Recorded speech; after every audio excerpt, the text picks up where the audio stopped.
Hello everyone, नमस्ते, welcome to my video. हामी चाहिँ होटेलबाट बिहानै रेडी भएर निस्क्यौँ बुसानको फेमस गाम्सन कल्चरल भिलेज घुम्न।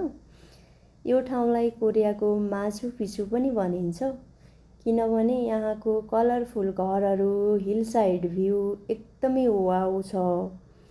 यहाँ कलरफुल घरहरू, सानो सानो गल्लीहरू, ब्युटिफुल मुरल आर्ट, लोकल क्याफे र क्युट फोटो स्पोटहरू धेरै छन्। सबैभन्दा फेमस चाहिँ लिटिल प्रिन्स र फक्सको स्ट्याचु हो। त्यहाँबाट देखिने भिलेजको भ्यू चाहिँ एकदमै वर्थ इट छ। हामी बिहानै गएको थियौँ र पनि मान्छेहरूको भिडभाड चाहिँ एकदमै धेरै थियो। पिसफुल भाइब्स, राम्रो सिनरी र फोटो खिच्न मनपर्नेहरूको लागि यो बुसानमा रहेको पर्फेक्ट डेस्टिनेसन हुनसक्छ।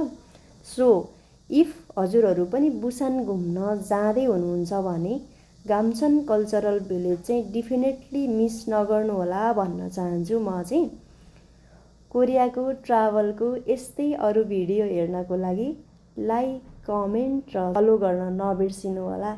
धन्यवाद। See you in next video.